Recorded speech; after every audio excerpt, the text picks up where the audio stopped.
It's a funny thing. We were just talking the other day, Bonnie and I know nothing about my father from the time he was 28 when he married, 27 or 28 when he married my mother. From the time he was born to he was 27 or 28. I know he came over when he was 11 or 12 years old with his father because I have a passport that has his picture on it. But I was also told he was sent back to Italy because he didn't pass the physical at Ellis Island. Apparently he went back alone. I don't know. I find that hard to believe. And then he came back again. I guess if I went into the records somehow at Ellis Island, I would be able to find out. He married my mother. I guess he had a Gumbadi or somebody, and they used to go over to Canada. And my mother must have caught his eye, so he started going around there a lot. And I guess my grandmother and grandfather liked him. He was always dressed up as everything I ever seen. He was always dressed up. Well, my mother was 16. My grandmother must have said, "It's time, Angelina, to get out of the house and get married." My mother didn't want to get married because what did she know? She was 16 years old. But apparently she got married, and that's where it all started. And what did he do? My father was a tailor. I guess he was a tailor when he was 12, 13 years old. So apparently he must have worked in tailor shops. Any of the older pictures I have of him, which I don't have many, he was always dressed up in a suit. He had a hat on, a tie. Even his whole life, he never owned a pair of jeans or sneakers or anything like that. As we moved to the Centerline, which was a little community outside of Detroit, right now it's in the center of Detroit, but it was a town. He went to Detroit because he was working for a clothing store. He was a tailor at Kleinhans, and apparently he tried to form a union. And that's what's making me wonder about him sometimes. Tried to form a union, and he got fired, and he got blackballed. He couldn't find a job nowhere in Buffalo. So my Uncle Sam, who was a tailor, and my Uncle Eddie, who were tailors, both lived in Detroit. So we went to Detroit. But my mother just hated it because she was close to her mother, and every other weekend she was taking the train home, and apparently she was really homesick. So apparently, from what I understand, she went home one weekend with us kids, and I don't know, called them and says, "I'm not coming back. If you want, come back here, quit your job."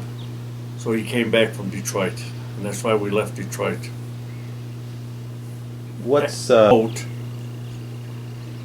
I probably could have been no more than 5 years old, 6 years old, and I wouldn't get in the boat. I was scared. They're probably old rickety boats, so they had to take me home, and they went fishing themselves. I don't know. He wasn't that much of an outdoorsman, but he liked to go out once in a while fishing, and he liked to go pheasant hunting. But when he went, he always went dressed up with a London fog coat on. He was the best dressed hunter in the woods. I remember he was a pretty good shot. He had a double barrel shotgun, but that was the only hunting he did was on Saturdays. Well, I remember we used to go to a lot of the parks. We used to go to Crystal Beach on Nickel Day, of course. That's when every ride was a nickel. Probably that's where I got it from because he didn't want to spend the money. But even though he came over as at 11 years old, he never, as far as I remember, he never talked broken English or like Italian dialect or anything. He always seemed to me, he talked really good English, like he was born here in this country. I remember we moved around a lot. We lived on Maryland Street. It's funny, I remember Maryland Street, but I don't know how long we lived there, but I know my aunt, Yolanda, his younger sister, hung herself, committed suicide and hung herself in the attic. Apparently it was on my first birthday. I mean, I don't remember that, but I remember when my Aunt Mary was telling me that they were in Niagara Falls when they got the phone call. I guess she had an argument with her husband and she showed him. She went upstairs and hung herself. 2 years later, he was married and that was that. But from there, I remember we moved to Virginia Street. We lived on Whitney Street, which was around the corner. I know we would move 10 houses away, I think, because the rent was $4 a month cheaper or something. Move all the furniture from here to there. And then we lived with my Aunt Josephine on 7th Street with my Uncle Frank.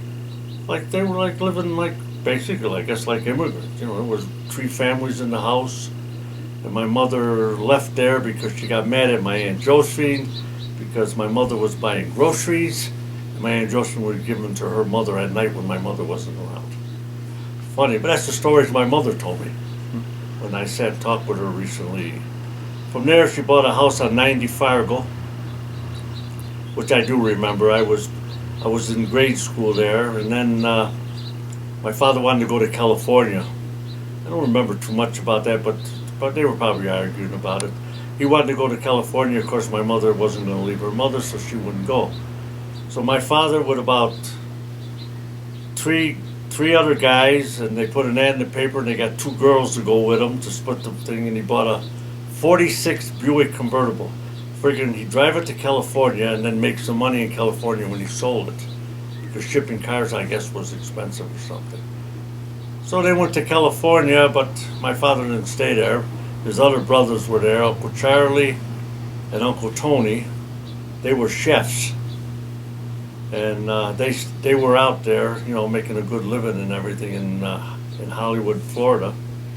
Yeah, I might have been a movie star. Who the hell knows?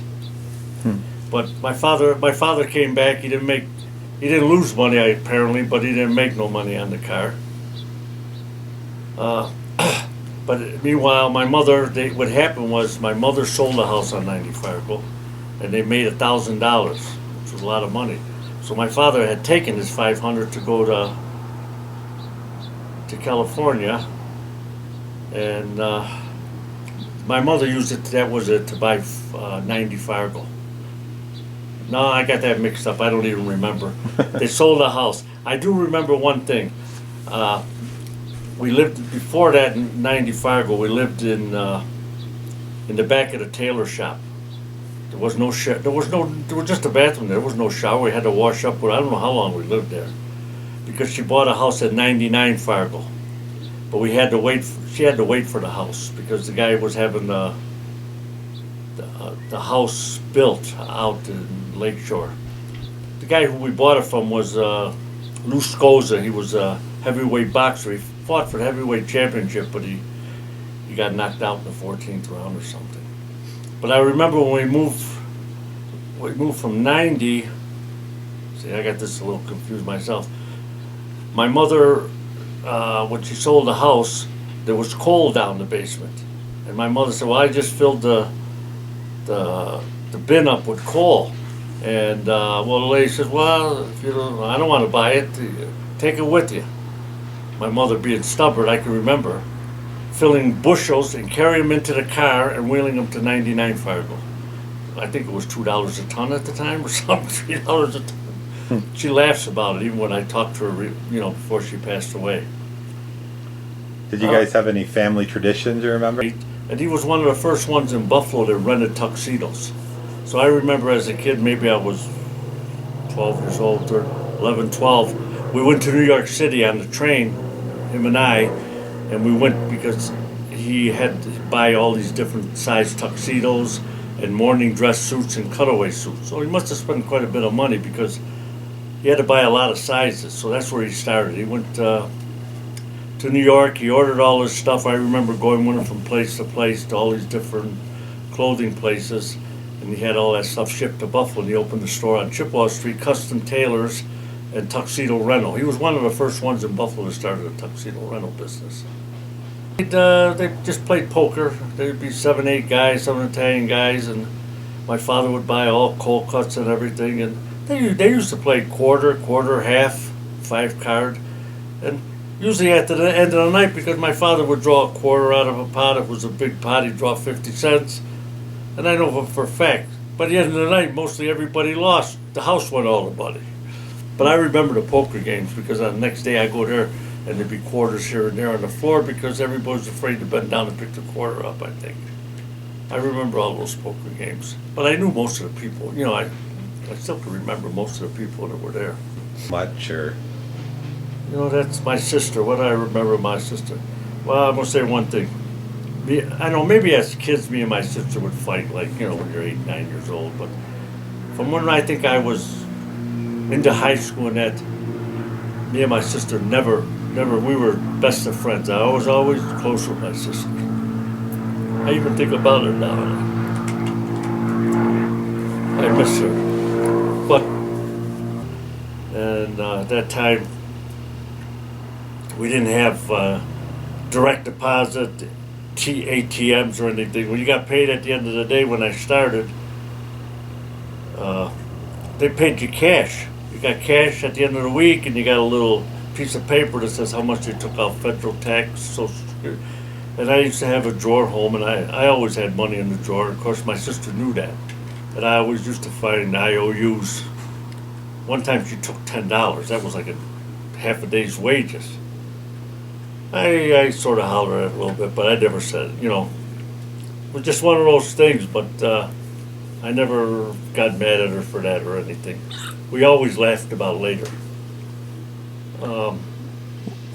Why did I start hunting? What made me start hunting? When I think back, I can remember when we were living at Uncle Frank's house, and they used to go every Saturday. All the Italians went hunting. They went out for the rabbits. And you would go down the west side, and you would see rabbits hanging out the window. They used to let them age or something, and pheasants. And I probably couldn't have been no more than 10 years old. I mean, it was something I always wanted. I was just into it. I read every kind of magazine, and then finally, when I was probably about 11 or 12 years old, I used to get my Uncle Frank and Russell Colosimo and this Mariano. They used to go every Saturday, and I could remember. They used to go every Sunday, but I could remember every Saturday, 7 o'clock on TV was a program called Western Theater, and I'd be sitting there watching that. As soon as it ended, I'd be calling them all up if they had room for me. I called Frank, he's got room for me so I can just come, and some weeks there wasn't no room, and I was really in tears. I was really heartbroken. But I used to carry the rabbits, jump on the brush piles for them. I just couldn't wait for Sunday to go.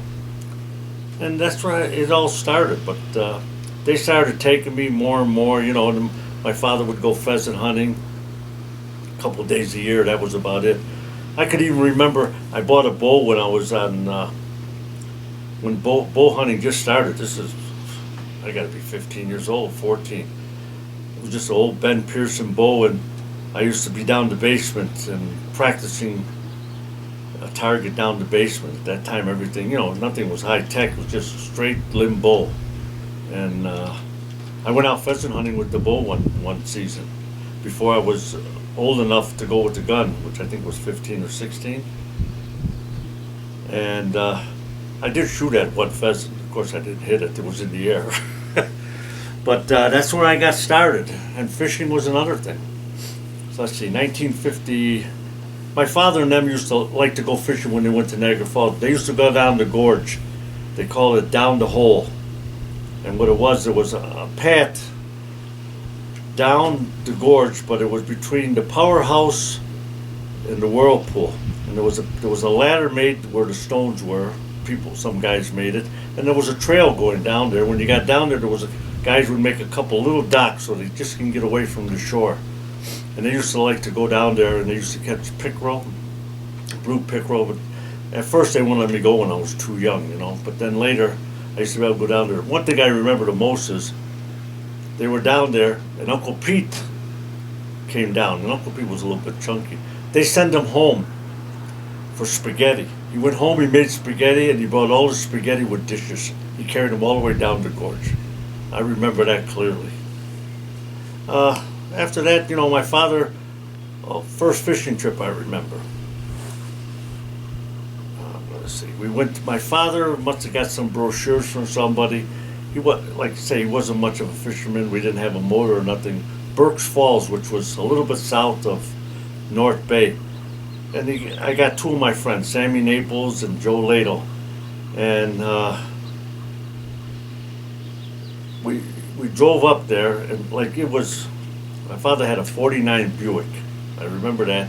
And he got tired driving, so we parked on the Queenie and 27 North, put a blanket out, and he slept in the grass for a while. Today, there ain't no more 27 North, there ain't no more grass up there. So we went up to this lodge. Of course, we had a boat, no motor, so we would row out and fish. The only thing we were catching were catfish. We'd go out at night. I don't even think we wore life jackets. How the hell do we know? We went out at night and we caught catfish. And I remember the hit of the whole trip was my father threw a night line out with a little perch with a bobber. We went out in the morning. We got so excited he had a fish on it. And I have pictures home, I believe, of that. My father caught a 23-inch northern pike. We thought that was a monster. And that was my first trip up north. After that, because Uncle Meyer used to like to fish, we went up with Howie Meeker, the hockey player, known as Joe Kuplo, and he had a place up in Armstrong. Well, the first trip we went up there, 1954 or 55, we had to drive to Long Lake. We drove 200 miles was gravel road. It was about 750 miles from Niagara Falls. We got up there, then we got on the train for 5 hours, and the Howie Meeker picked us up, and we went, I don't know, maybe 10 miles by car, and then we had to go 2 hours by boat to his lodge. And we had some pretty good fishing there, and we didn't really know nothing. We're up that far, and we're even portaging to different lakes to go fishing. Do you believe that?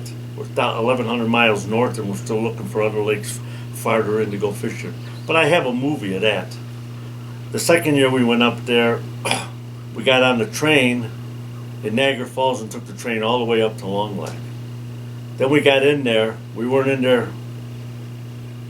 One day, a plane come in. My grandfather had gotten sick, so my uncle, they didn't know if he was going to live, so my Uncle Meyer flew out, and my father flew out with him. And they took the train back home. And then when they got home, he was fine, but it was too hard to come back again, so that was the end of the trip for them. Well, my friends that I grew up with, neighborhood kids that after I sort of got married and that, well, no, after I got out of high school, when I was in high school, my best friends were the Sarahs. I met them when I lived on Fargo because the people who bought my mother's house I was friends with, Tony Madonia. And that's when I met, I met the Sarahs because what happened was they used to slide on the hill on my mother's house at 99 Fargo. And my mother used to call the police on them. My mother was pretty tough. My mother used to call the police on them and she used to say, those little dagos, she said, why don't they stay on their own street? They come, I'll fix them. She had a wall put on the house and she put Barbary there so they couldn't slide down. But from that, getting to know them, this Tony Madonia said, I met Tommy. No, I met Sam first. And then Tony and Tommy came across. And that's how our friendship started. And we were friends. None of them hunted. I got them started hunting. And we were friends forever. We stood up for each other's weddings. We used to go to each other's houses, for parties, for dinners. But most of our together was fishing trips and hunting. Some of the friends I knew before when I was in grammar school, have all passed away. Johnny Lotempio, Joe Ladle, most of them. But, movie cameras had just come out, and I don't know how I started taking some films, and it led into just like you buy a video camera. You get more interested. And, my sister got married in 1961, and I had a German camera, a Bauer, and I went to look for it. And I couldn't find it. My mother says, she says, Marilu's getting married, and they're going away, so I gave the camera to Marilu. We'll buy another one for you. So I remember that camera was like $200 that I bought. My first Bolex camera. It was the only camera actually I really bought. And at that time, that was a lot of money. Film was ridiculous. It was like $2 a roll and $2 to process, and you had 3 minutes of film if it all came out properly. But from that, I was looking for a cinema club. Really, that's what I really wanted to do, was make films. I joined the Buffalo Cinema Club, and that's where I met Al Wolf, who ended up being RJ's godfather and a very good friend of mine, him and his wife, and we made a few films together, and that's where really it all started. Now films are all obsolete. It's just unbelievable how technology has taken us. What are some films you made? Well, I made a film at the Comet at Crystal Beach, which lasted about 3 minutes. We submitted it to Kodak Films, called Movies on a Shoestring, and it was films from every amateur filmmakers send it from all over, and then they have a big show with the top amateur films, and they opened the show with our ride at the Crystal Beach Comet. When the show, the lights went down and that's all you heard was the clicking, and then you opened it up. They blew it up. They had special cameras to blow up the 8mm film, and they started the show with that film. And the thing I remember about making the film, we went and talked to the guy at Crystal Beach. I made a bracket to bolt the camera down, and I think one day I wrote it like 35 times. We tried everything. Another time we filmed it all, and then we went to edit it. The cars were different colors, so we went back and we filmed it again. This was in 1963 or I had just started to build a house on the Parkway, so we edited it again, and we made a couple different versions, and that was the beginning. After that, I'm trying to think, did I make that before? I made another film called Skiing for Fun, which won second place at the movie club. It was just a skiing film, and I'm thinking I made it before I made Comet, and it was, matter of fact, I was on Channel 17 with that film. They showed the film and they sort of interviewed it, and somewhere there's a tape around, I don't know where I got it or whatever happened to it, there's a tape of me on Channel 17 with the film. It's probably in their archives. And it was just about skiing. I went there to the ski slope. They were pretty accommodating. I was riding up and down on snowmobiles following the skiers. I was on the ski lift with guys skiing below me, and underneath me, and was nothing, just, there was no sound. The only sound I had was background music, because there was no way you could put sound on film with 8mm film. It had to be just background music, and that was tough because you had to put film on a tape recorder, and you had to start them both off at the same time, and it was kind of tricky trying to keep them sort of synchronized. You had to use a special tape and a special projector. That's what I remember about my movie career. When did I meet Mom? Well, she was probably in grade 10 or 11. I was going out with Aunt Pat. That's where it started. I was dating Aunt Pat, and I guess Aunt Pat had another boyfriend. And I think maybe my hunting was a little too much too. And I got her hand-me-down. But I guess what? I got the best of the deal. I think... Where was your first date? My first date... I was playing softball at the time. I think she came to the softball game with me. I was a first baseman.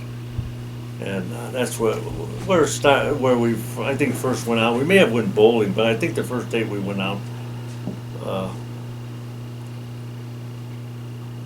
was at the softball game. I could tell you some stories. Every Saturday I went hunting, and I mean, people go to church every Sunday. We went hunting every Saturday. We didn't give a shit if there was 2 feet of snow, was a blizzard out. We were going rabbit hunting, and we didn't care. The crew, the Sarah crew, sometimes my Uncle Frank and Russell, and we go to Canada for jackrabbits. So I'm even getting going. I even got to go back because this is 57. Because I have movies, a lot of that. And I can remember we came home. I mean, we leave the house at 5 o'clock. We even went out and bought an old junk car because we would drive that, and we would use that car just for hunting. We didn't care. We'd pile 6 guys in the car, all our hunting coats, everything. We left for to Cayuga, Ontario, and we'd leave at 5 in the morning, and we'd get home 6, 7 at night. We just get out and start walking. Of course, I was a young buck, so we could walk all day. I came home, and I had a date with Bonnie, so I go to the house on 471 South Park. I go upstairs, I sit down. She wasn't ready. Sat down on the couch. I woke up at 2 o'clock. I was all covered up. Everybody in the house was sleeping. I sat on the couch. I fell asleep, and that's where I ended up. Drove home 2 o'clock in the morning. Another time, we went out, and I don't know how I had a headache or something. I didn't feel good. I had to get my mother to drive her home to South Park Avenue. Ask her. She remembers it because she throws it up to me. She's historic. She remembers those days. But we went every Saturday. We didn't care. We didn't want to know nothing. Even after the kids were born. I can remember she was pregnant for Rosie. I must have been a jerk. And we were living in my mother's house, and we were going to go jackrabbit hunting, and she gets up and she says, I don't know, I think maybe I'm going in labor. And I says, well, Bonnie, I'm going to go hunting. Make up your mind. Are you going in labor or not? I don't even, I don't think, I didn't go hunting because she went in labor. When Angie was born, was it Angie or you? They had to come and get me in the duck blind. Hank Frost came and got me. I was sitting in front of him where my property is. And she went in labor, and Hank Frost says, you better get home, your wife's in labor. And I'm sitting out there with Frank Antonio right in front of where I live now in the duck blind. So Frank said, oh, go ahead, go home, I'll take care of the duck decoys. I went home, I get home, and there's Mom on the couch with the hair dryer on her head, drying her hair. I said, what the hell you were? She didn't want to go with her hair mussed up.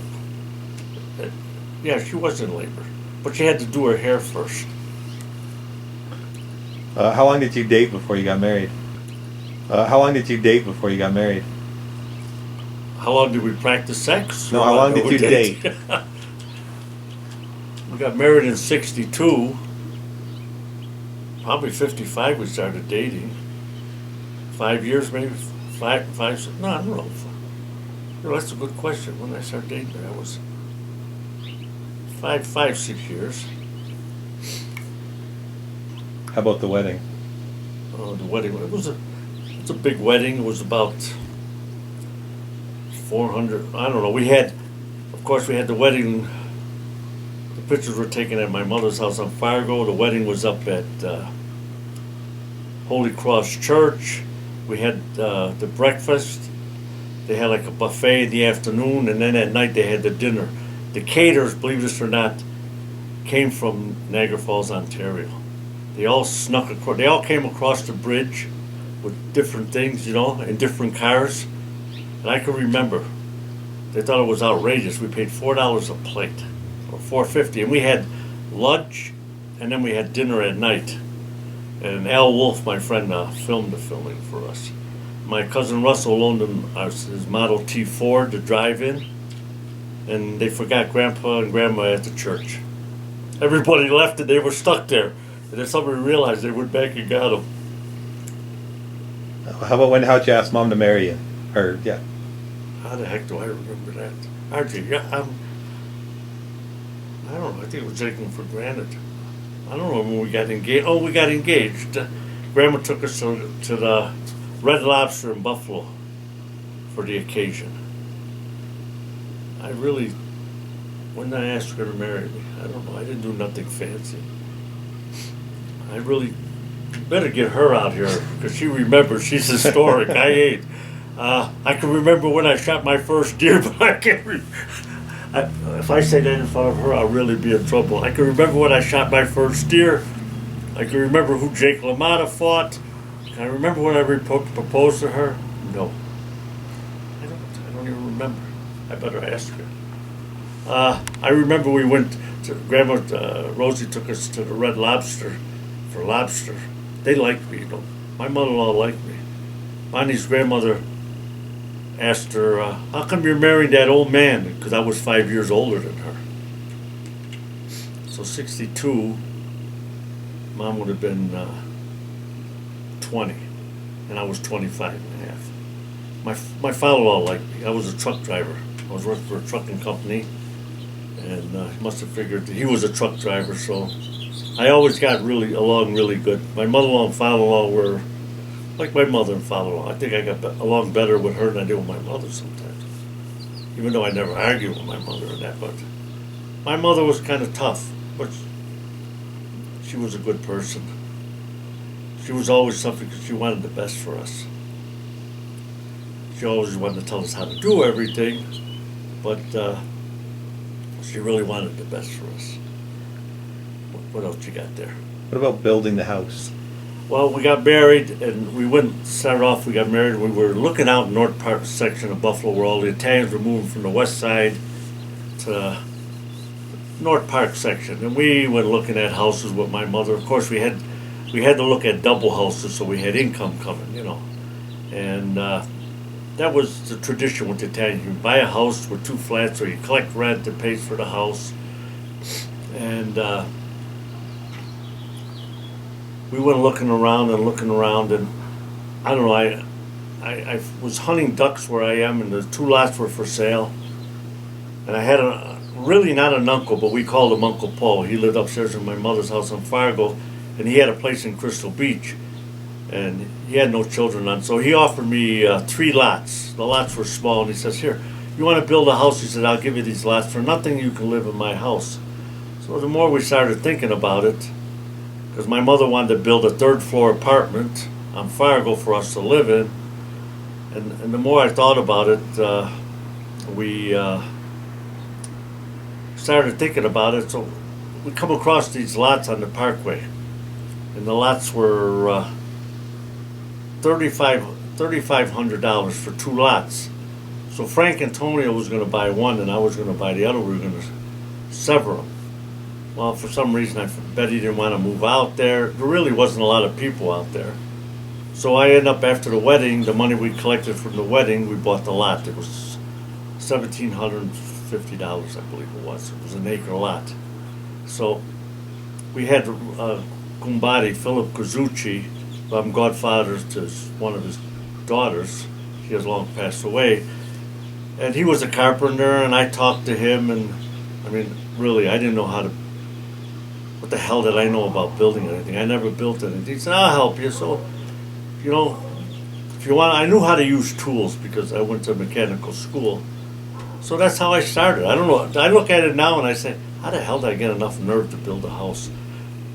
So we just hired a guy to dig the hole. We got a guy to tried to skim corners every way I could, Tried to do what I could. There was a lot of things I did that took me a lot of time. Didn't cost me money, but it took me a lot of time that I know now what I never did.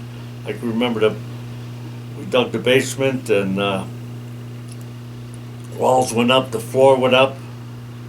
The house started to go up. I never thought about putting stone down the basement on the floor. So now I had to get tons of stone dumped in front of the house. They didn't have these chutes. I had to take it with a wheelbarrow, wheel it in the house, dump it down the basement, go down the basement and spread it around. Of course, I was in pretty good shape then. So that's how I can remember putting all the stone down the basement. And just went on from that, we did what we could. Bonnie was pregnant. I can remember Bonnie was pregnant with Rosie, and we were nailing gyprock on the wall of the cathedral ceiling in the family room. There were no stairs going upstairs, so Bonnie couldn't go upstairs. And she was handing me the pieces of gyprock while I was nailing it.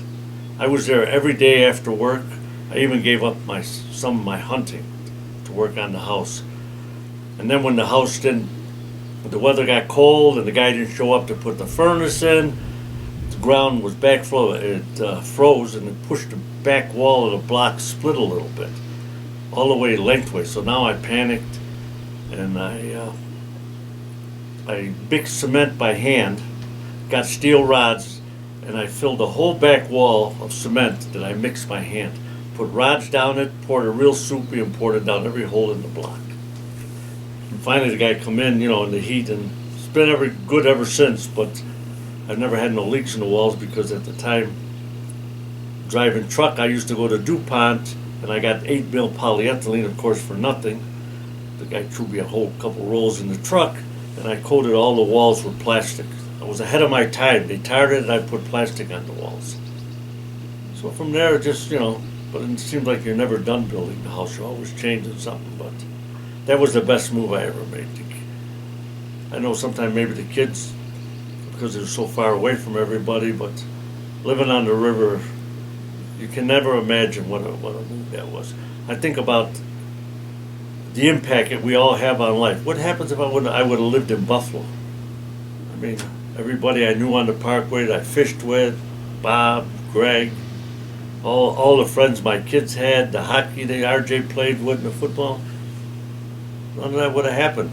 They might have even not been born. Who the hell knows? But that was the best move I made. This here was a school called Public School Number 36, which was knocked down, and then this school was rebuilt. But this is the school I went to, I don't know, probably the 3rd grade or something. We lived around the corner on Maryland. It's just a couple hundred yards from here. The only thing I remember here is that we had paper drives. It was during the war. We would bring papers in for the war effort. And then if you brought so much paper, we got a certificate that I was a good U.S. citizen. And we also bought U.S. war bonds. We'd bring 10 cents in a week or a quarter, and we would buy $25. We would get $25 war bonds. But we used to play football in this field and come and play baseball in this park. But we had, of course, watch the minefields with all the dogs crapping all over. Well, when I was growing up, this used to be a grocery store, Massaro's grocery store. It looks a little different now, but there were, in the west side, there was grocery stores every couple blocks. There was no supermarkets until the early 50s. So this was basically that. The only thing I remember here, I had just gotten out of high school and I got a job with a dynamiting company. And I had made $400 that week in 1955, which was unbelievable. And I came here to cash the check to show off, just said, look what I made last week. I wanted to go with these guys to Chicago. They wanted me to go with them. And then they didn't take me, and I found out my father had called them up, and my mother must have been upset, and they didn't want me to go, so they didn't take me. So I missed out.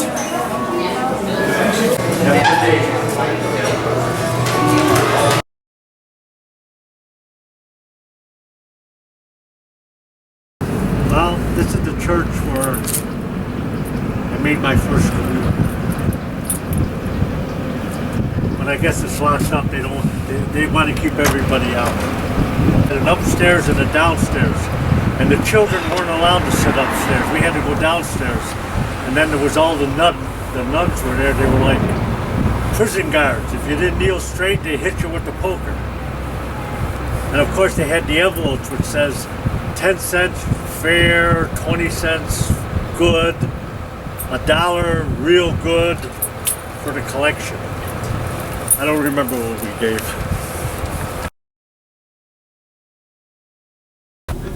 I remember up here when we were living on Fargo after we got married, my mother sent Bonnie down here for some chickens. See if I can find a building that was a chicken. It was a market. You went in there and bought chickens. That's all they had was chickens. And they were all in the pens, and you said, I'll take that chicken. And he cut the head off, and you had that chicken. You plucked them, and Bonnie took them home. You can ask Grandma. She'll tell you the story. She says, never again I'm bringing home a warm chicken.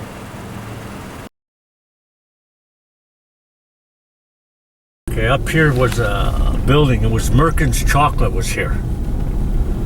And we used to go by the side door, and the guys who worked there used to show us. It was in this building here, and they used to throw us a few candy bars. I mean, chunks of chocolate. It was right here. Now it's something else. It was Merkin's Chocolate.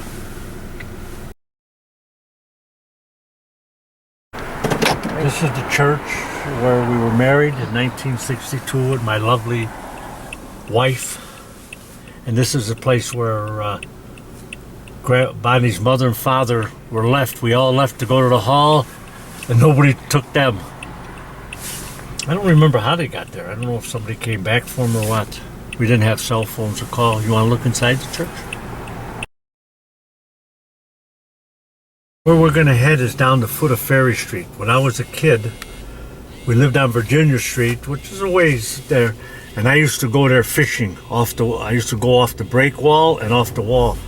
I can't believe my mother let me go there. I'm thinking I'm 12 years old. I'm going down there in the middle of March. There's not another person fishing down there but me. If I'd have fell in the water, of course nobody would have never knew. And I'd get up 5 in the morning and go down there. There was a bait store. The guy used to give me the minnows for nothing. He felt sorry for me. I was the only guy that went down there fishing. And I sit down there. I don't know how many times I went before I caught one fish. But I spent a lot of time down there. Kind of crazy, sitting right along that current and I'm all alone. This is where the ferry boat used to come in to go across to Fort Erie. And this is where I used to come myself in the winter. I was the only one down here fishing. Right now the break wall is about 4 feet higher than it used to be. They put culverts because when the wind blew the right way, the water came out of the canal and over the break wall. Well, I went out there one time with Sammy Naples because we heard they were catching yellow pike at the end. And it's quite a long walk. And we stayed out there till like 12 and midnight. But when we went to come back, the wind picked up and we were walking through water to get back. It's lucky we never got swept over. What the hell was my mother thinking about letting me go over here? But I just love to fish. Hot dog stand here. And the only thing I remember, my mother was the one who taught me how to play baseball. So she was teaching me how to hit the ball, throw it up and hit it. And I swung my father's alongside and knocked my father out. I hit him with the bat. I probably was about 11, 12 years old. But my mother was a good baseball player.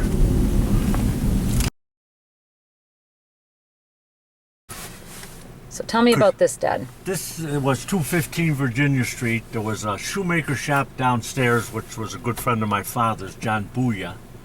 And we lived upstairs.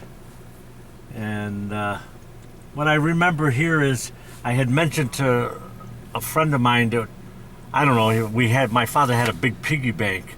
And him and another guy was Sammy Naples and another guy. They climbed that roof and then they jumped in the window of my mother's house. That's how close it was, and they stole the piggy bank. Well, somehow I happened to say, I think I said it to Sammy Naples. My father went to the house. His father got a hold of him and paid him back all the money. And that was that. They were still friends, but he was probably 10, 12 years old at the time. I had a lot of good friends here. Johnny Lotempio, Joe Lato, who I talked to about 4 or 5 years ago. Johnny died pretty young. But you see, they're rebuilding new houses here and everything. And my father had a store across the street where we'll go now. What was the address here, Dad? 215 Virginia Street. And this was one of 8 homes you lived in? Probably. That's it. That's all I remember. Oh, I remember a good story that Sammy Naples, who stole the bank.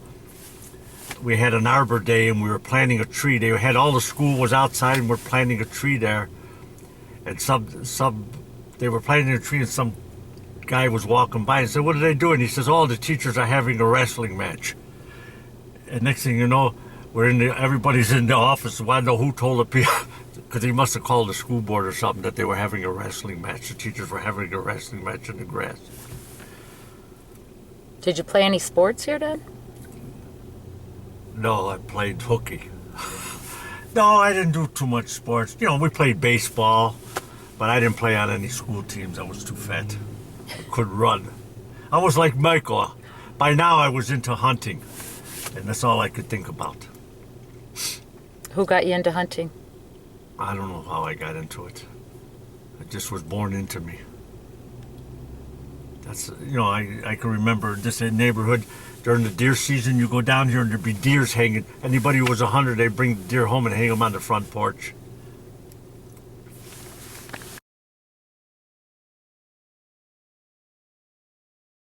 Certain nights, you paid your 5 cents a dinner and you got a free dinner plate. That's how my mother got all her sets of plates that were at the house, even on Malkin Street.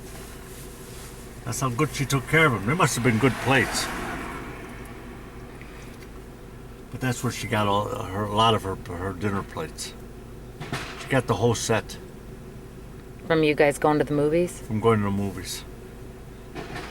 What show do you remember seeing there? What was your favorite movie there? We used to go and see all the cowboys. Roy Rogers, Tom Mix, Gene Autry, Zorro, Hopalong Cassidy. Every Saturday was always, of course they had the serials, which lasted about 10 minutes. And it would be 15 episodes, so you had to go each week to see what happened. Like it'd be ending, it'd be Superman, he's getting ready to get killed. Come back next week to see the rest of the serial.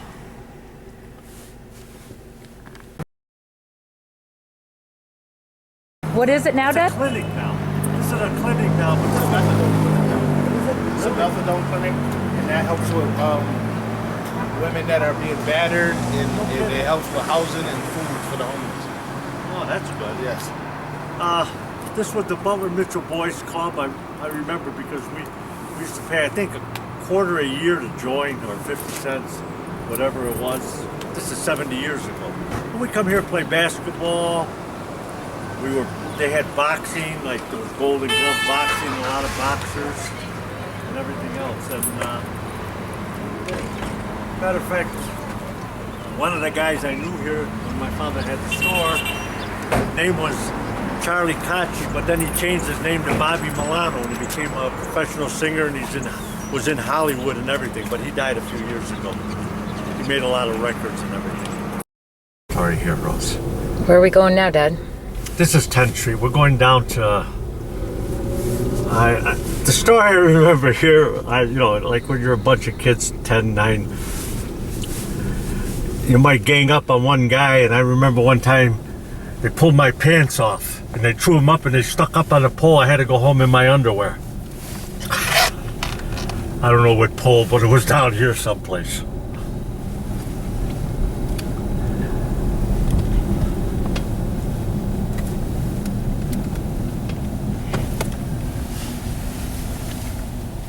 This area was, everything was pretty close. There was all kinds of Italian stores, Italian people. I can remember West Avenue on St. Joseph's Day. We'd get out of school early, and all the Italians would leave the front door open if they were having the St. Joseph's table. And as kids, we'd hit every house to grab something to eat.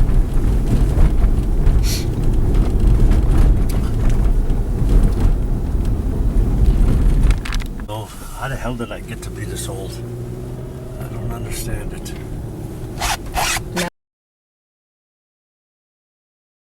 This was like, I think a stable for horses, for the police or something. And out in front used to be a big fountain where water was always running.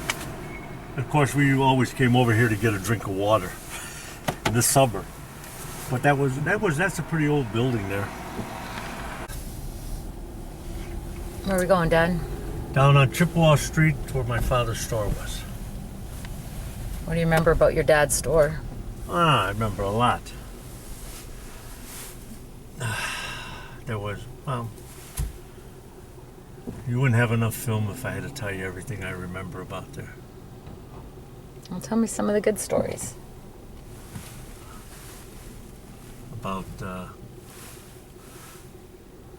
good stories, let me think here.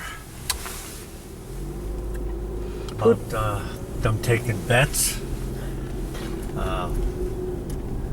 And making all the clothes for the Italian friends. I don't know if they were part of the mob. I imagine so. That's how I got my job. They sent me out. They called somebody and they sent me out to Norwalk Truck Lines. And this used to be down here on Chippewa Street in Washington. Used to be a market. I'll tell you a funny story I remember about this. And they used to sell, chickens, everything they sold. And one day, in front of my father's store was a pheasant walking. So my father opened the door and the pheasant walked right in the store. Needless to say, he ended up in the sauce. this corner here on Main and that, there was a theater here, the Paramount Theater. You can see where that gray is there, and this used to be like a little alleyway here. This was like a little alleyway here. That's where we used to sneak in, that alleyway there. And one guy would pay, we'd all chip in, and one guy would pay a quarter to get in. And then the rest of us, he would go and we'd have to wait out in the back by the exit. And then he'd have to watch when the ushers were around, he'd open the door and we'd jump in and run and hide. Many a day I sat out there for, the guy would watch the whole movie because there'd be an usher there and he couldn't open the door and we'd be outside freezing in the middle of the winter trying to get in the show. And then a lot of times we got caught and we got thrown out anyways. We couldn't afford the quarter. Oh, this is a bicycle lane too? Now we're going to go up where his store was. He had two stores. One was upstairs at 75 and a half Chippewa Street. And then he moved downstairs on the main floor. It was a pretty busy street. There was a few bars on the street. And it was one of the big shopping areas down in here. Who is the most important person Papa Caesar made a suit for? Oh, he made a suit for Dick Buttons. He was the Olympic champion. He was here. They were skating here. I don't remember exactly, but he made him a special pair of. They would be like bib coveralls pants. I'm gonna try. It was up here. The store where the two stores were here, but of course they're not here no more. Sure. Well, his one store was upstairs. Probably where that balcony sits out there, and it was 75. And then he moved downstairs, and the store was right next to that M&T there. The first store there has the white shades on it. That's where his custom tailor shop was. And I don't remember. There was a shoe store over here, a fancy shoe store, Todd's Cancellation Store. There was a couple pawn shops. That's where I got Mom's ring upstairs. You know, I remember because I hung around the store. I used to get out of school, come to the store, and I'd do a little errands for some of the people, you know. And that's where I hung out. That's where I basically spent a lot of my time when I wasn't hunting. And that's then I was in high school, and of course, I said once I got a car, I got my first ticket over here. I was parked in a no parking zone, and I said something to the police, and they gave me 2 tickets. He found the reason to give me another one. I think it cost me $10, or I don't remember what it was. I thought I'd show him, and he showed me. I got 2 tickets. Parking and something else, I don't remember. But this was a pretty good neighborhood. It was high class. You had a store here. I know my father was paying $300 a month rent downstairs here at that time. This is the 1950s, which was a lot of money. But he had a lot of business down here. He was the only tailor in Buffalo who could make he advertised take a double-breasted suit and make it into a single-breasted, because single-breasted suits were in. He'd have them lined up with $15 a suit. I remember that. People were bringing them in. He couldn't keep up with it. And next door here was Gandy's Fish Market. It wasn't an actual fish market. It was a restaurant, but they specialized in fish. My father always used to order deep-fried shrimp for lunch, and we'd bring them back to the store and eat. A lot of guys that used to come around here sooner or later end up getting shot or stuck in the trunk. But I remember there were guys who were professional thieves. And at that time, when you bought something in a department store, they put it in a box and they used to tie it up with string. Well, these guys used to go in the store with a box tied up with string, but the string was all glued on the box, and it would flap in open on one end, and they would stuff stuff in it and flap it out, and it would look like it was, something they bought because it was all tied up. You could order anything you wanted, cameras, anything. Give them your order, and in a few days you'd have it at a reduced rate. Now we're heading to Fargo Avenue, which really was like we used to walk down here from Fargo. Okay, that restaurant was called the Bradford Grill, and what it was, we remember because they always had a big roast beef in the window, and the guy slicing the roast beef, and you go get a beef on a Kimmelwick. And we used to get a lot. We used to get a lot of lunch there too. You don't have to. The reason he opened the shop, he worked at Kleinek's men's store, and then he got blackballed because he tried to get a union in, and then he couldn't get a job no place in Buffalo at all, at no tailor shop, because they said he was a union man. He probably was tied up with some of the boys. I don't know. So he ended up moving. That's when we moved to Detroit, because he got a job in Detroit. But my mother hated it. She wanted to go back to Canada. Pierce Street. Pierce Street was the center of the world, if people don't realize that. We moved to Fargo twice. We lived at 90 Fargo first. And then my father wanted to go to California. Was that it? No, I don't remember. I'm not sure. No, they sold the house, and then we moved on Virginia Street where that store was, and we lived in the back of the store. We had one room. I don't even know if we had a shower there. What the hell did we do? I don't remember. I remember one thing. The rats were running up and down the wall at night. You can hear them running up and down. We lived there for a while, and then because they wanted to buy that house at 99 Fargo. I think the reason we sold 90 because my father made $500 or $1,000. Well, the first house on Fargo, I was younger. I don't remember exactly what years, but we lived at this house right here. 90. The one with the American flag.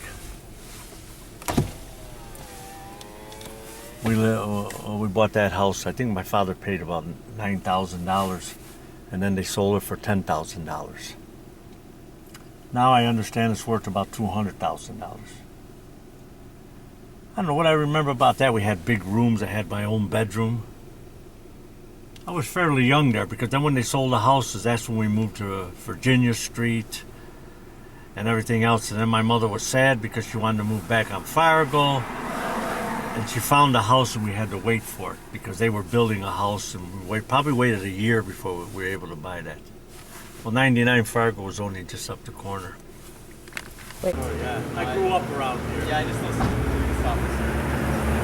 This is where we lived for a few years. I think I was in grammar school at the time here. Probably had to walk to school 76. I don't remember. We'll go over there. I lived here when I was going to high school until I got married. And then we lived here with Rosie and Angie till they were 2, till we moved over to Canada.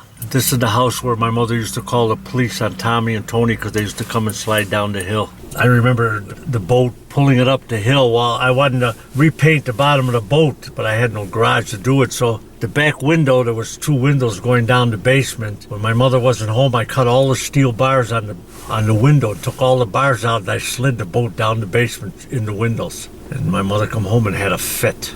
I had to fix it up so I could put those bars back in. I had to make a bigger sill because she was paranoid about breaking in the house. It was a nice house. It was really a beautiful house inside. There was like a room, and it went to a parlor, to a dining room. It was all oak sides on the side of the house, oak beams on the ceiling. It was quite a nice house. It was built around 1910. What was here on this block was the Wells Fargo Mansion. It took the whole city block, but it burned down in at the turn of the century, and then they divided it into high living estate houses. Of course, you see there's no stained glass windows because before my mother sold the house, I had somebody take them out and buy them, and then we sold the house. What I remember here was I bought my first boat when I was here, but of course you see we didn't have a driveway. There was no wall here, so I had to pull my boat up this hill into the backyard. Of course, it was my mother who did most of the pulling. She'd help me pull that boat up into the backyard.